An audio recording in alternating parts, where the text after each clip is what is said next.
Lah terus kalau akal bisa segala-galanya, gunanya wahyu apa? Wahyu itu untuk semua orang. Kenapa? Karena tidak semua orang sanggup dan mau meniti jalan akal tadi. Orang butuhnya petunjuk yang instan. Tidak bisa disuruh berpikir abstrak, metafisik, mendalam. Hanya orang-orang tertentu yang bisa. Dan disitulah terus Allah ngasih namanya wahyu. Bahkan gak cuma petunjuknya, wahyunya, sekaligus orang yang menjelaskan, namanya nabi. Jadi sudah dikasih manual, sekaligus dikasih interpreternya, orang yang mendakwahkan, ngomongkannya. Jadi itu kayak kamu beli HP, dikasih manualnya HP sekaligus SPG-nya, kamu bawa pulang suruh jelasin. Kan gitu. Dikasih kitab suci sekaligus dikasih nabi. Kenapa? Karena kebanyakan manusia itu males. Itulah. Jadi terus dikasih yang gitu-gitu. Bahkan sudah dikasih kayak gitu pun masih belot banyak. Sudah dikasih manualnya, sudah dikasih SPG-nya, malah pakai HP ini sakarepe dhewe. Ayo terus gampang jebol, gampang rusak HP-nya. Hidup pun juga gitu. Meskipun tiap hari kamu minta ihdinas siratal mustaqim, sudah ada manualnya. Sekaligus SPG-nya para nabi. Nabi kok SPG ya? Yo istilahnya. Pokoknya yang menjelaskan lah. Di situ gunanya wahyu. Dan wahyu ngomong pakai isyarat, simbol, sejauh yang bisa dipahami oleh masyarakat ketika wahyu turun. Itu yang Hai bin Yakun. Loh kok ngomongnya gitu ya? Masa Nabi ngomongnya gitu? Padahal kan intinya ini. Nah, itu Hai banyak tanya kayak gitu kalau di Hai bin Yakun. Malaikat misalnya, malaikat terus dipersonifikasi seolah-olah ada sosoknya. Itu kan Hai bingung, loh kok jadi kayak gitu. Surga, neraka itu kan gambaran-gambarannya kan sangat simbolis. Besok di surga ada kolam susu, ada kolam madu, ada macam-macam. Itu kan simbolis semua. Sesuai kadar berpikirnya masyarakat saat itu. Kalau ngomong hakikatnya misalnya, besok kita akan masuk surga. Di sana kita akan ketemu dengan kenikmatan sejati, kebahagiaan sejati, yaitu bersanding dengan Allah. Itu kan orang ngapain bersanding sama Allah? Nah itu kan kamu gak terlalu tertarik. Memang level kita gak nyampe ke sana. Tapi kalau dipameri, tenang aja besok di surga bidadari banyak, kamu tinggal milih, tinggal pakai sak kapukmu ganti-ganti. Nah kamu mesti, oh iya toh, tertarik kan kamu. Gitu loh. Jadi pakai simbol kayak gitu orang jadi tertarik.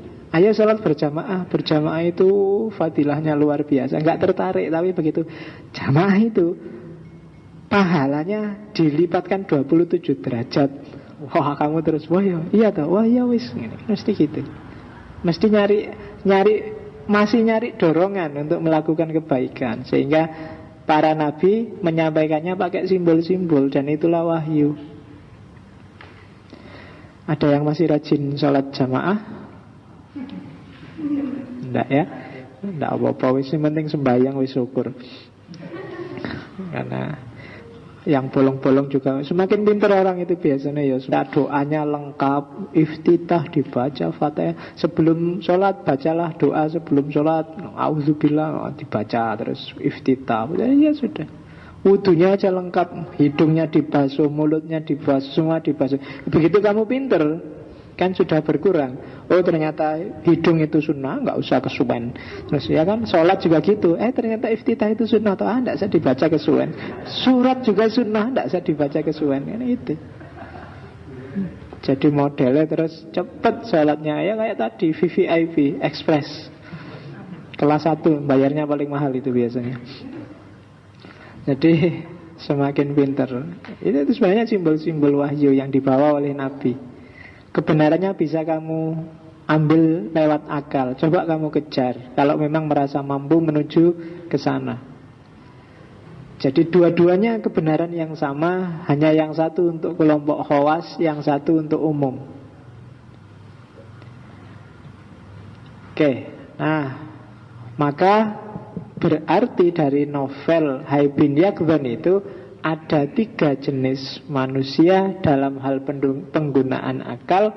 Ada model Hai bin Yaqdhan, ada model Absal, ada model Salman. Salman atau Salaman. Yang ada di pulau itu namanya Salaman. Dia kiai di sana. Kalau yang sufi tadi Absal, yang mau uzlah ke hutan. Jadi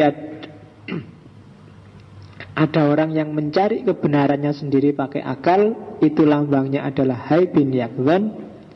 Ada orang yang percaya wahyu dulu, baru tahu kita ada di mana. Mungkin kita sebenarnya ada di, kebanyakan kita model Salman, kita percaya aja pada wahyu daripada capek-capek mikir. Tidak apa-apa, asal konsisten dan istiqomah. Itu penyakitnya kita kan gitu, tidak konsisten. Terus an-nabatiyah, ada nafas hayawaniyah, ada nafas natikoh, jiwa tumbuhan yang hanya berurusan dengan perkembangan fisik. Ada jiwa hewan. Jiwa hewan itu jiwa tumbuhan plus gerak dan hasrat. Dan yang terakhir ada jiwa manusia, yaitu jiwa tumbuhan dan jiwa hewan plus akal. Makanya disebut nafas natikoh. Jadi ini nanti yang jadi awal dan akhir kenapa kemudian ada yang bilang manfa nafsahu faqad arafa rabbahu. Karena untuk memahami Tuhan secara langsung itu biasanya sulit. Memahami Allah itu biasanya melalui ciptaannya, alam semesta ini dan segala isinya. Nah, alam semesta dan segala isinya itu disebut makrokosmos, yang semua variabelnya itu bisa ditemukan dalam mikrokosmos, namanya manusia. Maka kalau kamu males capek-capek membaca alam semesta, membaca Tuhan, cukup pahami dirimu sendiri. Karena dalam dirimu terkandung semua variabel alam semesta. Kita adalah mikrokosmos tentang Tuhan. Sehingga man arofa nafsahu faqad arofa Robbahu. Siapa kenal dirinya berarti dia kenal Tuhannya. Semakin kamu jauh dengan Tuhan, sebenarnya kamu sedang semakin jauh dengan dirimu sendiri. Oh, itu panjang penjelasannya, tapi biasanya seperti itu. Maka di barat populer istilah namanya alienasi. Alienasi itu ketika orang terjebak paradigma modern yang positivistik sehingga kehilangan ketuhanan, kehilangan spiritualitas. Alienasi itu keterasingan dari dirinya sendiri. Orang jadi asing, gak kenal dirinya sendiri. Dengan dirinya sendiri itu lo gelisah. Itu berarti ada yang gak beres. Kalau Indonesia disebut galau, ya kan? Galau itu kan gelisah karena dirinya sendiri. Oke. Nah, itu jiwa. Ada 3 jiwa. Dan kondisi jiwa itu 1 di antara 3. Secara umum ini gambaran globalnya. Yang pertama adalah jiwa yang kenal Allah, kemudian mendedikasikan hidupnya demi menuju Allah, sehingga dia akhirnya hidup dalam kebahagiaan. Ada orang yang kenal Allah tapi tidak mampu atau tidak mau mendedikasikan hidupnya untuk Allah. Orang level kedua ini sengsara dia. Ya cuma tidak ada hukumnya, ya hewan, derajatnya rendah. Jadi levelnya hewan. Meskipun kalau kamu sedang miso-miso mencaci maki kan selalu pinjem namanya hewan. Tapi sebenarnya hewan itu netral. Tidak jelek, tidak buruk, tidak salah. Jadi kalau kamu maki orang pakai hewan yang paling laris dibuat maki-maki itu biasanya iyalah kamu batin sendiri namanya. Itu kan, apa salahnya dia kok kamu tiap kali maki-maki marah-marah menyebut namanya. Tapi dia sebenarnya nggak salah. Netral dia. Dia tidak punya dosa, wong dia cuma ikut fitrahnya sesuai yang digariskan oleh Allah. Cuma dia tidak dapat beban apa-apa, sehingga dia nggak dituntut tanggung jawab apa-apa. Itu hewan. Dan manusia yang tidak sempat kenal Allah, mungkin karena keterbatasan tempat, keterbatasan waktu, keterbatasan sejarah, maka dia levelnya seperti hewan, tidak kena khitab, tidak dituntut tanggung jawab. Hanya saja dia di level yang rendah. Hewan itu kan rendah. Nah, yang bertarung adalah orang di level pertama dan di level kedua. Level pertama adalah orang yang kenal Allah, ngerti Allah, dan mendedikasikan hidupnya hanya untuk Allah. Orang ini akan bahagia. Atau mendedikasikan hidup untuk Allah itu sebenarnya nggak berat. Hanya pikiran kita aja sering jebak seolah-olah itu berat luar biasa. Yo, iya Pak, teorinya gitu Pak, prakteknya apa? Iyalah, yo berusaha. Kalau ada usahanya, meskipun nggak berhasil, pasti Allah akan menilai usahamu. Dan kamu akan bahagia dengan itu. Mending kamu latihan puasa, kemudian sampai jam 12 nggak kuat, terus minum, dibandingkan kamu, aku nggak kuat, nggak usah puasa. Kalau yang kedua nggak ada nilainya, tapi yang pertama tadi ada nilainya. Dan Allah akan menilai itu. Itu berhubungan dengan kondisi jiwa. Kondisi jiwa itu kalau bahasa adab kan menentukan kamu masih manusia apa enggak.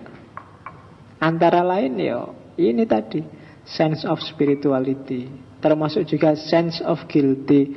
Sense of guilty itu rasa bersalah. Orang wajar salah dan boleh salah, wong manusia memang tempatnya salah. Tapi jangan sampai tidak punya sense of guilty. Sense of guilty itu soul signifier, petanda bahwa kamu masih manusia. Kalau nggak punya rasa bersalah, berarti kamu sudah bukan manusia. Kamu boleh males-malesan, ala kuliah, males bolos wae, nggak apa-apa. Tapi tetap kamu harus punya rasa bahwa sebenarnya kamu kalau kayak gitu itu salah. Itu namanya sense of guilty. Dan ini jangan sampai hilang karena dia soul signifier. Dia petandanya jiwa, petanda bahwa kamu masih manusia. Ada beberapa, masih banyak, termasuk di antara lain musik. Musik itu juga soul signifier. Karena orang yang masih bisa disentuh dengan musik biasanya masih, perasaannya masih hidup. Kalau di Marcel. Tapi kalau ada orang anti sama sekali dengan musik, biasanya sudah mati segala-galanya. Tidak ada kok orang yang bisa anti musik itu. Emangnya bisa orang anti musik? Musik itu apa sih? Suara yang punya pattern, namanya ritme, dan mengekspresikan sesuatu. Kan itu musik. Dan orang tidak bisa lepas dari musik. Nafasmu itu kan musik. Ada suaranya, ada polanya, dan mengekspresikan sesuatu bahwa kamu masih hidup, si ambaan.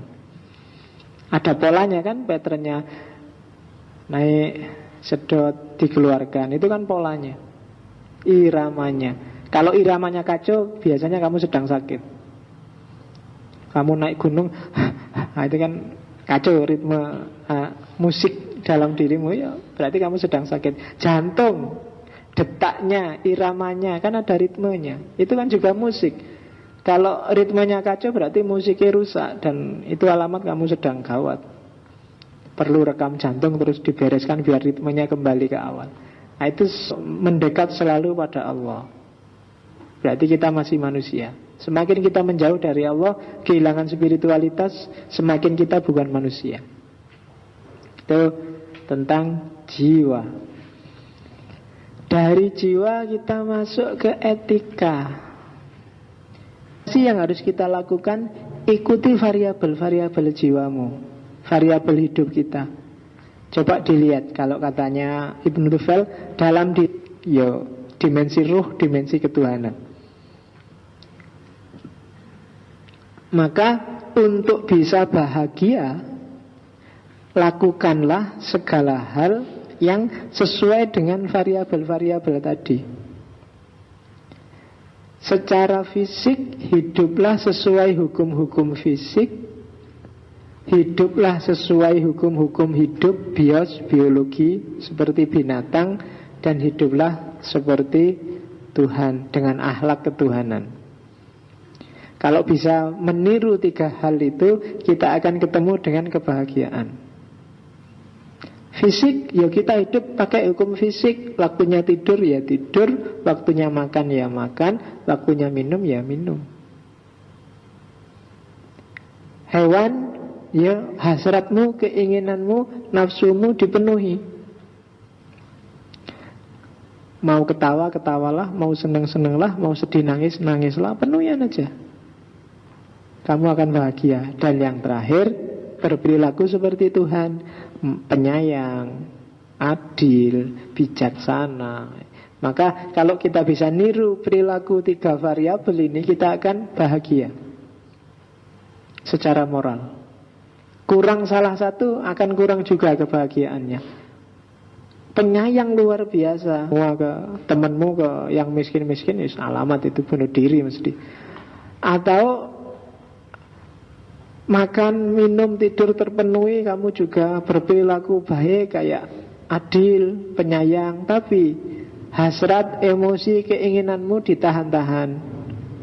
Jatuh cinta nggak berani ngomong, kemudian seneng diam aja, emosi nggak berani melampiaskan, ya mesti kamu sumpek, nggak bisa ketawa.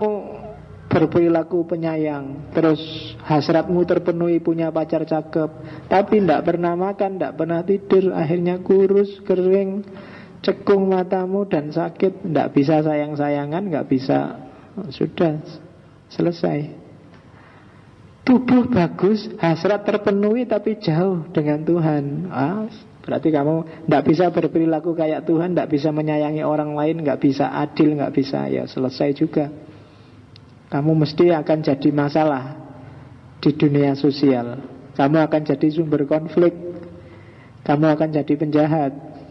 Kenapa? Ya kan hanya penjahat yang tidak penyayang, tidak adil, tidak, dan seterusnya. Jadi teori etikanya Ibnu Tufel adalah etika tubuhnya, jasmaninya, ada rohaninya, ada spiritualitasnya. Tiga-tiganya harus hidup. Makanya kenapa sih Nabi Muhammad itu disebut Nabi pemuncak? Karena Nabi Muhammad ngurusi 3-tiganya ini, menyempurnakan ajaran-ajaran sebelumnya. Jasmani juga diurusi, rohani juga diurusi, spiritualitas apalagi, karena spiritualitas adalah puncaknya. Kalau agama sebelumnya mungkin Nabi Isa yang dibawa lebih cenderung ke rohaninya. Nabi Muhammad, tiga-tiganya. Jadi Islam yang benar itu Islam yang jasmani sekaligus rohani dan sekaligus spiritualitas. Formalitas iya, tapi substansi tidak boleh hilang. Sholat iya, tapi juga harus khusyuk. Nggak boleh khusyuk aja kan, yang penting esensinya khusyuk toh Pak. Nggak sholat juga nggak apa-apa, nggak boleh. Nggak puasa nggak apa-apa toh Pak, yang penting bisa menahan diri, nggak boleh. Dua-duanya.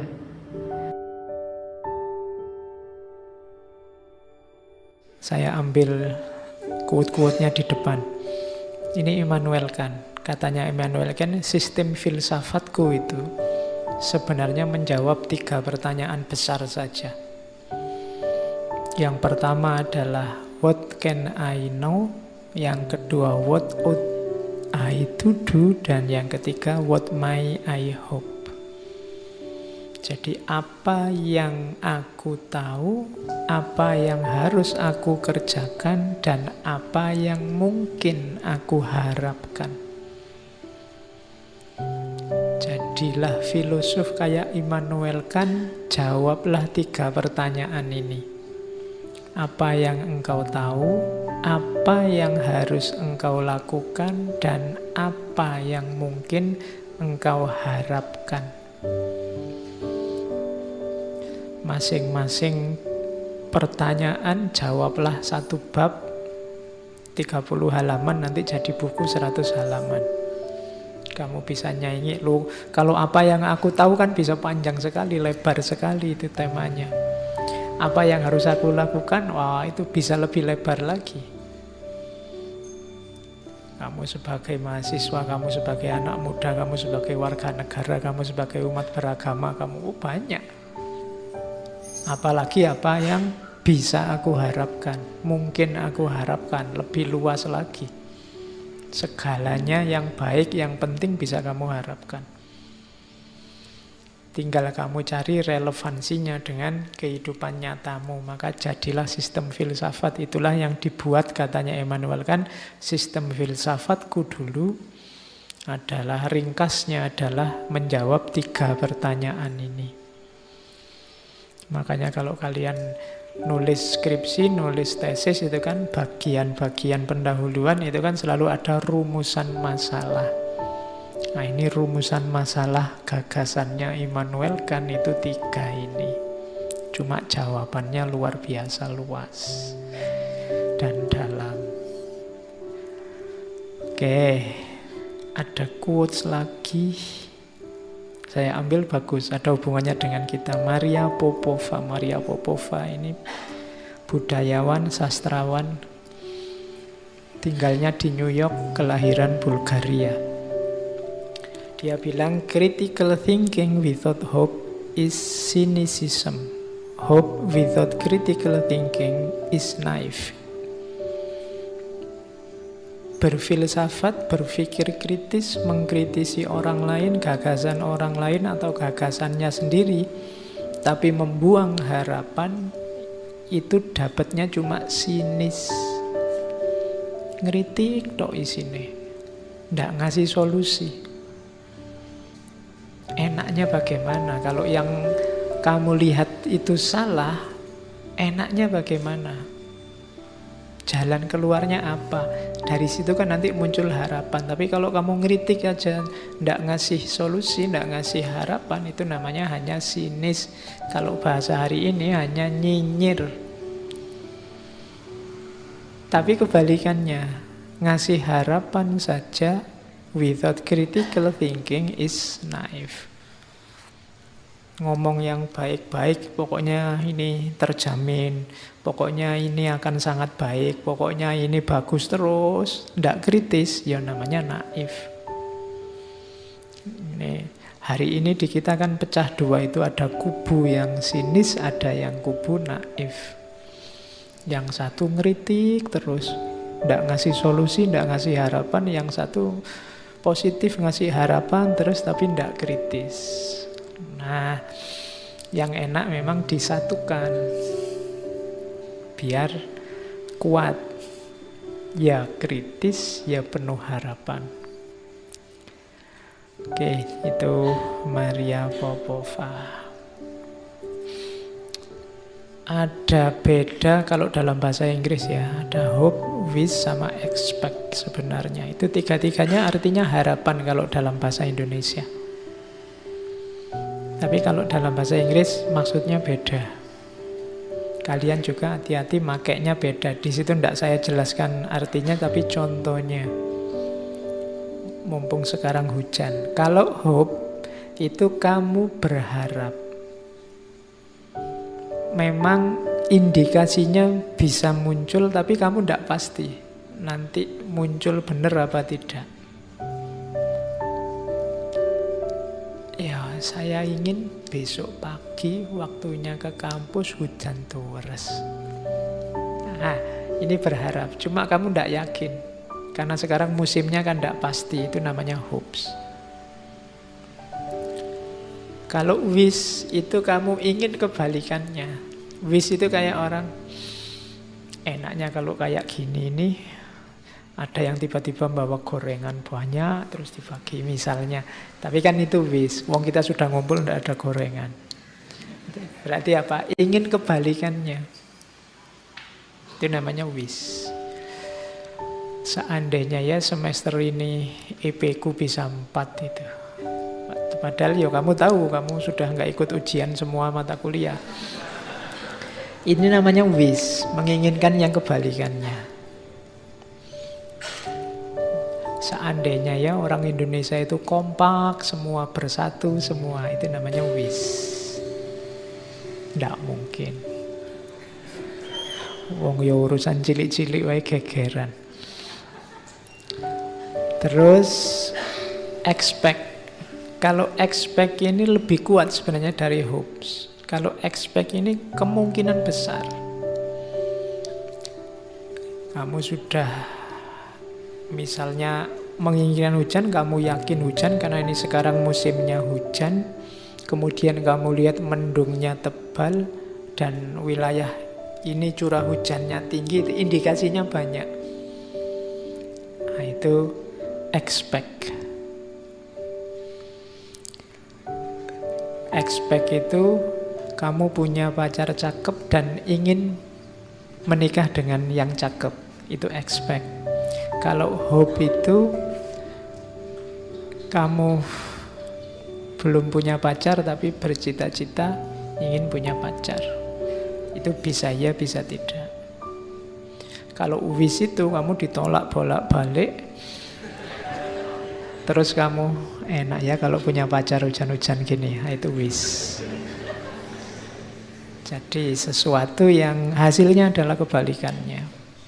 Jadi ekspektasi itu berarti yang indikasinya kuat. Saya Pak semester 1 sampai semester 6 itu IP saya 4 terus. Insya Allah saya nanti kumlot. Itu ekspektasi. Tapi sampai semester 6 IP-mu agak ketar-ketir. Masih 3,5 misalnya. Padahal kan harusnya 3,51. Nah, ini saya ingin besok lulus kumlot Pak. Itu hope. Jadi kalau expect itu jauh lebih kuat. Kalau wish itu kamu semester 6 IP-mu 2, sekian. Tapi seandainya saya bisa lulus kumlot ya. Nah itu biasanya wish. Jadi harapan yang kebalikannya. Yang bahasa Inggris hati-hati pakai istilah. Saya bawa juga mitos. Ini temanya agak loncat-loncat. Ada mitos sangat terkenal tentang harapan, namanya kotak Pandora. Mitos ini sebenarnya mau mengingatkan kita bahwa obatnya segala penyakit di dunia ini, apakah penyakit jasmani, rohani, penyakit individual, sosial, itu hanya satu, harapan. Selama masih ada harapan, sejauh itu pula segala kesulitan, segala kerumitan, segala kesusahan akan bisa teratasi. Tapi kalau tidak ada harapan, tidak. Itu kan diawali, kalau di mitosnya Yunani itu diawali dari mitos kotak Pandora. Jadi kotak Pandora itu nama seorang dewi. Jadi Zeus itu musuhan sama Prometheus. Karena Prometheus yang membawa api ke dunia manusia. Nanti Prometheus ini dihukum, jadi diikat di gunung, terus dikasih burung elang-elang Kaukasus itu kan. Jadi jantungnya dimakan elang terus tumbuh lagi, dimakan lagi tumbuh lagi, sampai kiamat hukumannya gitu. Karena dia yang membawa api ke dunia manusia. Tapi katanya orang Yunani, kalau tidak atas jasanya Prometheus, kita tidak akan kenal api. Nah, manusia yang dikasih Prometheus api juga dihukum oleh Zeus. Cuma hukumannya adalah kotak yang diberikan pada dewi namanya Pandora. Pandora ini nanti menikah dengan saudaranya Prometheus. Waktu mereka nikah, oleh Zeus dikasih hadiah kotak, nanti dikenal sebagai kotak Pandora. Katanya Prometheus, hati-hati, Zeus ini sedang mangkel, jadi sedang marah dia. Jangan dibuka kotak itu, nanti bahaya. Tapi karena penasaran, manusia itu kan gitu, kalau dilarang-larang malah penasaran. Situs itu kan kalau diblokir-blokir kan kamu malah penasaran gimana caranya bukanya. Ya, nah, itu cirinya manusia. Pandora juga gitu, dia dikasih kotak penasaran, akhirnya dibuka. begitu dibuka keluarlah segala macam hal yang buruk, kejahatan, penyakit, bencana, penderitaan. Oh, itu membuat sedih kok yang keluar ini semua. Akhirnya dunia manusia kan jadi rusak. Tapi terakhir Pandora melihat masih ada satu sisa di dalamnya, yaitu harapan. Nah, itu indahnya gaya bercerita mitos untuk menunjukkan bahwa apapun kesulitanmu, apapun kerumitan hidupmu, jangan khawatir asal kamu masih punya harapan. Kuncinya ada dalam harapan.